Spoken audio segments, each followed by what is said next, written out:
gabi sa tanan. Good evening, everyone. No, English too. So, first and foremost, I give thanks and honor and praise our Almighty. Kasi ko to ba? Praise our Almighty God who has been with me from the very beginning until today. So, from now, I stand before you tonight to give and to share with you my journey not just a student, but as young person growing in faith. As what Winky Pratney said, God is looking, wait lang, nawala ko eh. God is looking for willing hearts.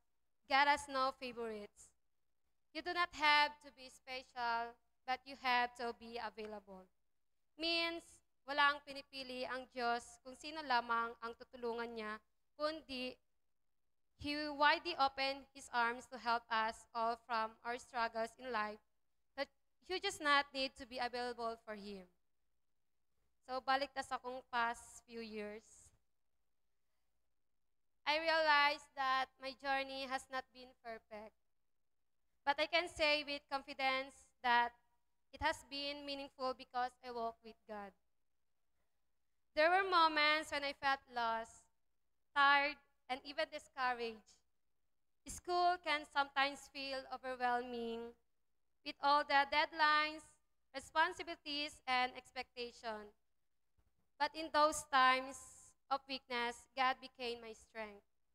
He reminded me that I was never alone. One of the greatest blessings in my life is being a part of ECC USCP Zamboanga City and the Christian Youth Fellowship. Through this community, I found a place where I could grow in my faith, discover my purpose, and learn to serve God with all my heart. I started out shy, just quietly attending, and sure of myself, but through CYF, I was slowly molded. I was encouraged to step out of my comfort zone to pray, to sing, to lead, and to serve. I learned that I didn't need to be perfect to be used by God. And so I said, "Yes, Lord, gamitin mo ako." Through my active participation in church, I discovered the power of prayer. There were nights when I cried out to God, "Lord, hindi ko na po kaya." But each time, He answered with peace, with strength, with hope, sometimes through His word, sometimes through a friend, sometimes through a worship. He always reminded me that He was there.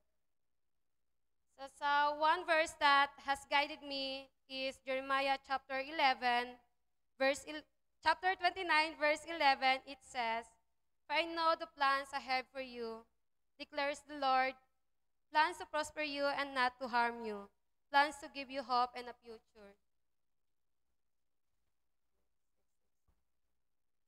This verse reminded me that even when I don't understand what's happening in my life, God has plan and His plan is always good. I also experienced what is meant to belong to a spiritual family. Yung kahit pagod ka na sa school, kapag kasama mo sila, parang may bagong lakas. We worship together, study God's word together, serve together, and encourage each other. That's been a big part of how I made in this far. So my fellow youth and students, whatever you're going through, I encourage you, let God be a part of your journey. Not just during church, but every day in your studies, in your relationship, and chasing your dreams. Don't be afraid to walk with God. Be active in your faith. Say yes to service. When you give your time and heart to God, He will use it and He will bless you in the ways you'll never imagine. So as I close this testimony, I thank the Lord for His unfailing love, for my family, for my teachers, and my CYF and church family who continue to support and pray for me. So once again, congratulations to the completers and graduates. Your efforts has been paid of and always remember, God is with you whatever path you choose. To God be all the glory and praise. Sa Diyos ang lahat ng mapuri at pasasalamat. Thank you.